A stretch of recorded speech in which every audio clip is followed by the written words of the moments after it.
Hello students, welcome to VPIC in online classes. How are you all? I hope that you are all well. So the students, I will teach you a new topic which is known English literature in Vistas supplementary reader. Lesson 2 The Tiger King written by Kalki. तो बच्चों आज आपको एक नया chapter supplementary reader Vistas में supplementary reader जो है हमारा टॉपिक उसका lesson number 2 the tiger king आज आपको स्टडी कराया जाएगा। जैसा कि जानते हो कोई भी कहानी जब हम लोग शुरुआत करते हैं तो अपने वीडियोस के माध्यम से देखा है कि पहले उसका समरी आपको बताया गया है वीडियोस के माध्यम से जो आप तक पहुंचाया गया था। तो आज फिर इस कहानी का संक्षेप में समरी का उल्लेख किया जाएगा जो आपको कहानी के नज़रिए से बहुत ही हितकर सिद्ध होगा। और समरी किसी भी स्टोरी पोएट्री हो या प्रोज में या सप्लीमेंट्री में जो समरी होता है वो हमारा एक इम्पॉर्टेंट रोल प्ले करता है।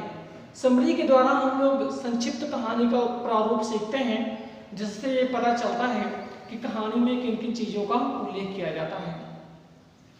तो इसलिए आज आपको पहले हम समरी के माध्यम से बताना चाहेंगे। तो बच्चों जैसा कि आज आपके सामने रिप्रेजेंट है ये लेसन, समरी की बात करें तो इसमें जो मुख्य कैरेक्टर जो मेन कैरेक्टर हमारे हैं इस कहानी के वो आपके सामने हमने मेंशन किया है। तो पहला कैरेक्टर है जिलानी जंग बहादुर। अगर इनके नाम की बात करें तो इनके बहुत सारे नाम हैं जो इस कहानी में उल्लेख किया गया है तो वो बाद में बताया जाएगा। फिलहाल इतना जान लीजिए कि इनके नाम में जो है जिलानी जंग बहादुर। तो ये जो होते हैं यहाँ पे कहानी के जो मुख्य कैरेक्टर का श्रेय इन्हीं को ही दिया जाता है। He is the crown Prince and becomes the king of Pratibandapuram and astrologer have predicted his death by A tiger. He is the tiger king in the story. तो लेखक ने यहाँ पर जो टाइगर किंग हैं वो जिलानी जंग बहादुर को बताया है। इनके बारे में बताया गया है कि यह इस कहानी के क्राउन प्रिंस होते हैं, राजकुमार होते हैं और यह बाद में प्रतिबंधपुरम के राजा बन जाते हैं।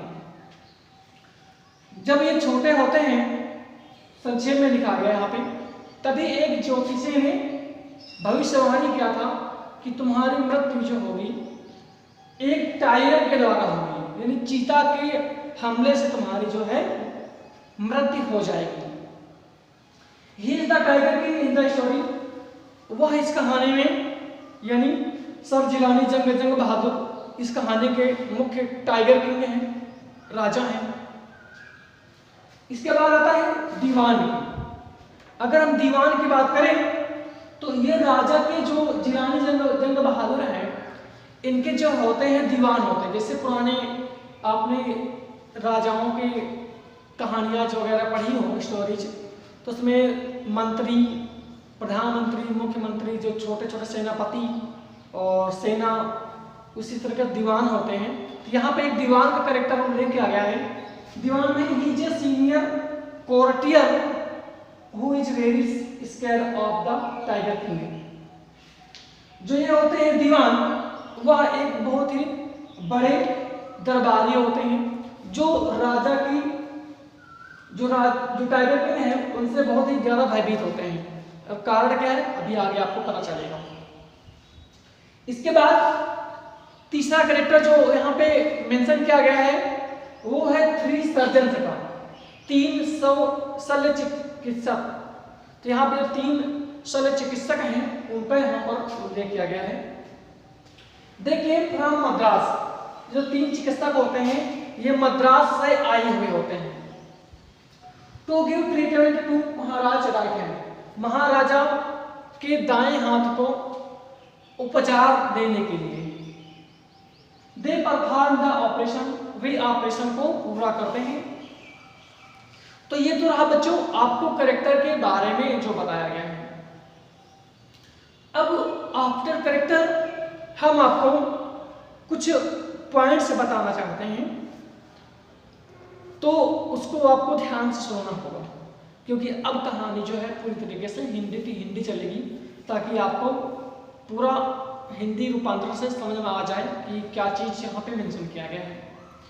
तो चलते हैं अपने समरी के प्रमुख डिटेल्स में।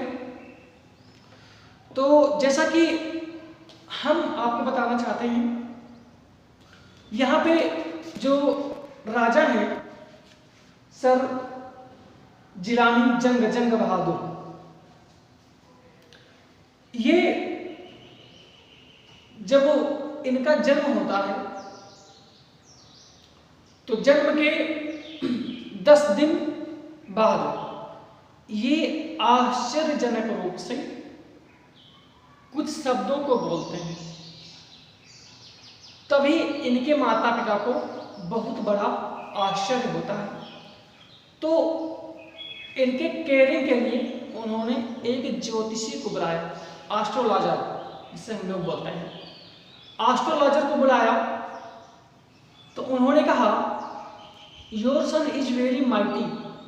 आपका पुत्र बहुत ही शक्तिशाली है। जैसा कि एस्ट्रोलॉजर यानी ज्योतिषी बताता है कि आपका जो बेटा है एक बहुत बड़ा योद्धा, एक अच्छा किंग, एक न्यायी राजा, सब कुछ संपन्न होगा, सभी गुणों से संपन्न होगा, बहादुर भी होगा। लेकिन इसके बारे में एक प्रेडिक्शन की जाती है उस ज्योतिषी के द्वारा। प्रेडिक्शन ये होती है कि जो तुम्हारी मौत है, यानी राजा जो है सर जिलानी जंग बहादुर, इनकी जो मौत है एक टाइगर से होगी, यानी चीता के द्वारा होगी। तो ये बात सिर्फ उस समय उनके माता पिता को मालूम होती है, और जो उनके पेरेंट्स होते हैं राजा, अपने इस लड़के यानी प्रिंस जिलानी जंग बहादुर को बहुत केयर करता है कि इसे किसी भी तरह से हमें टाइगर के अटैक से बचाना होगा। होता क्या है कि जब ये 20 वर्ष के हो जाते हैं जिलानी जंग बहादुर, जिसे हम कुछ अन्य नामों से भी जानते हैं जो अब हम आपको बताना चाहते हैं। जैसा कि सर जिलानी जंग बहादुर एक नाम है इनका, इसके बाद है विश्व भुवन सम्राट, इसके बाद एक और नाम है इनका जमींदार जनरल, इसके बाद है खिलेदार मेजर, शतव्याघ्र सम्राट, महाराज, विश्व भुवन सम्राट। ये इनके बहुत सारे नाम से दिए गए हैं बच्चों। जब ये 20 वर्ष के होते हैं तो उनके माता पिता द्वारा और कोर्टियर द्वारा उनको उस प्रेडिक्शन के बारे में बताई जाती है कि तुम्हारी जो मौत होगी वो टाइगर से होगी, इसलिए तुम्हें टाइगर से सचेत रहना है, दूर रहना है, बचकर रहना है। तो राजा जो जिलानी जंग बहादुर हैं, उन्होंने सोचा और एक प्रतिज्ञा लिया, डिसाइड ये किया कि जितने भी हमारे राज्य के आसपास या हमारे राज्य में जितने भी टाइगर्स होंगे उनको हम चुन चुन कर मारेंगे ताकि हम अपनी मौत से बच सकें। तो होता क्या है, ये शिकार के लिए प्रतिदिन निकलते हैं, और जैसा कि हमने आपको शुरुआत में बताया कि इनकी मौत एक टाइगर से होगी, लेकिन ज्योतिषी ने एक चीज़ और यहाँ पे मेंशन किया था कि तुम्हारी मौत टाइगर से तो होगी, लेकिन एक चीज़ का मेंशन यहाँ पे उल्लेख किया गया था कि तुम्हारी मौत 99 टाइगर को आप मार सकते हो। लेकिन जो तुम्हारी मौत होगी वो 100वें टाइगर से होगी। यानी जब 100 टाइगर को आप मारोगे तभी आपकी मौत होगी। तो जब राजा पहले दिन शिकार के लिए जाते हैं अपने राज्य के आसपास, साथ में सेनापति मंत्री होते हैं, और उस दिन राजा 5 से 6 टाइगर को मारते हैं। उनका टाइगर को मारने में बड़ा ही आनंद आता है, बहुत ज़्यादा खुशी अनुभूत होती है उनको टाइगर को मारने में, क्योंकि एक तरफ उनको अपने जीवन को बचाना होता है, इसलिए ये खुशी और भी ज़्यादा प्रिय हो जाती है उन्हें। प्रतिदिन यही सिलसिला चलता रहता है और राजा हर दिन टाइगर का शिकार करते हैं। और कुछ समय के बाद एक दिन ऐसा भी आता है कि उनके राज्य के जितने भी टाइगर होते हैं आसपास में, सारे टाइगर मार दिए जाते हैं, लेकिन गिनती करने में फिर भी उनकी संख्या 100 तक नहीं पहुंच पाती है। तो राजा ने क्या किया कि अपने मंत्रियों के द्वारा ये पता लगवाया कि जरा पता कीजिए कि किस राज्य में सबसे ज़्यादा टाइगर है। तो मंत्रियों के द्वारा बताया गया कि आपके पड़ोस में एक राज्य है जहाँ पर टाइगर की संख्या ज़्यादा है। तो राजा ने अपने उस लक्ष्य को, यानी 100 टाइगर को मारने के लक्ष्य को पूरा करने के लिए उन्होंने वहाँ के राजकुमारी से विवाह किया ताकि वे अपने लक्ष्य को पूरा कर सकें। तभी ब्रिटिश, उसी समय एक ब्रिटिश अधिकारी जो होता है उनके राज्य में शिकार करने के लिए आता है, लेकिन राजा जो होते हैं उस पर प्रतिबंध लगा देते हैं कि हमारे राज्य में किसी को भी शिकार करने की इजाज़त या अनुमति नहीं है। तभी राजा क्या करते हैं कि 3 लाख ब्राइब, रिश्वत जिसे हम लोग बोलते हैं, या 50 ग्राम जो गोल्ड अंगूठी जो होते हैं उस ब्रिटिश अधिकारी की वाइफ को घूस के तौर पे देते हैं, रिश्वत के तौर पे देते हैं। तो इसके बाद राजा की फिर वही कहानी स्टार्ट होती है कि शादी के बाद उस राजकुमारी से विवाह करने के बाद राजा जो होते हैं अपने शिकार के लिए प्रतिदिन जाते हैं और जो भी अपने ससुराल के आसपास के भी टाइगर्स होते हैं वो उनको मार देते हैं। संख्या पहुंच जाती है 99 तक। संख्या जो होती है वहां शिकार करने के बाद 99 तक पहुंच जाती है। अब आसपास के वहां पर कोई भी टाइगर नहीं होता है क्योंकि सारे मारते जाते हैं। अब राजा की बेचैनी और बढ़ जाती है क्योंकि उन्हें मुख्य खतरा तो 100वें टाइगर से होता है। तो राजा कहते हैं अपने मंत्रियों से, सभी सेनापतियों से कि जाइए जहां पर आसपास में हो कोई भी हो 100वां टाइगर खोज करके लाइए। सभी लोग जो हो आश्चर्यचकित पड़ जाते हैं, कहीं पर टाइगर है नहीं, टाइगर आए तो कैसे आए। तो क्या करते हैं सेनापति सजा से बचने के लिए, मंत्री वगैरह क्या करते हैं एक सर्कस से जाते हैं, वहां से एक बूढ़े टाइगर को पकड़ कर ले आते हैं और अपने राज्य के समीप छोड़ देते हैं। और तभी राजा को यह बताया जाता है कि एक जो टाइगर है देखा गया है अपने राज्य में, उसे आप शिकार कर सकते हैं।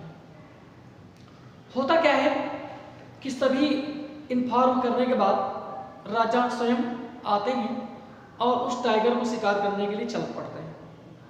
जैसे शिकार दिखाई पड़ता है टाइगर को राजा अपने गन से फायरिंग करते हैं और टाइगर को गोली नहीं पड़ती यहाँ पर। जैसे ही फायर करते हैं, क्योंकि टाइगर बहुत उस समय दुबला पतला होता है, वो जो पकड़ कर लाया जाता है सर्कस से, जैसे उसने फायर की आवाज़ सुना, गन फायर की आवाज़ सुना, वो बेहोश होकर गिर जाता है और जो गोली होती है उसको छूते हुए निकल जाती है। और राजा को लगता है उन्होंने अपना पूरा 100 जो लक्ष्य था उसको पूरा कर लिया है, लेकिन ऐसा होता नहीं है। अब जो मंत्री महोदय होते हैं वहाँ पे, वो टाइगर के पास जाते हैं तो उन्हें मालूम चलता है कि टाइगर अभी जिंदा है। तो वो क्या करते हैं अपनी डांट डपट राजा से या सजा से बचने के लिए वे मंत्री महोदय स्वयं उस टाइगर को मार देते हैं। जब टाइगर को मार देते हैं तो तो राजा को तो ये नहीं मालूम होता है, राजा को ये सिर्फ मालूम होता है कि उन्होंने 100 टाइगर मार दिया है और उनका जीवन अब खतरे से मुक्त है, अब उन्हें किसी भी प्रकार की खतरा नहीं है। तो वो राजा जो होते हैं अपने बेटे का जन्म दिवस का एक भव्य आयोजन करते हैं उस समय, और आयोजन के समय एक लकड़ी का बाग उपहार स्वरूप जो होते हैं वो अपने बेटे को देते हैं। जो होता क्या है, जो टाइगर बनाता है लकड़ी का कारीगर, उस पे कहीं खुरचुरा सा रह जाता है, जो जैसे नाखून बनाए जाते हैं उसमें कहीं से नुकीलीपन रहता है। जब राजा उसको पकड़ते हैं तो वो नाखून की नोक जो होती है वो राजा को दाएं हाथ में चुभ जाती है। चुभने के बाद राजा को उस हाथ में, दाएं हाथ में संक्रमण हो जाता है। संक्रमण होने के बाद राजा को जब ये पता चलता है तो राजा जो होते हैं मद्रास से 3 सर्जन्स को बुलाया जाता है उनके उपचार के लिए। वे ऑपरेशन करते हैं लेकिन ऑपरेशन जो होता है सफल नहीं होता है। अंत में राजा की संक्रमण से मौत हो जाती है। तो इस प्रकार यह कहा जाता है कि 100वें बाघ ने अपना बदला ले लिया, चाहे वो लकड़ी का रहा हो, चाहे वो सजीव में रहा हो। तो कहानी के माध्यम से अंत में यह बताने का प्रयास किया गया है कि which is destined in your luck, जो आपके भाग्य में या जीवन में लिखा गया है वो होकर रहता है।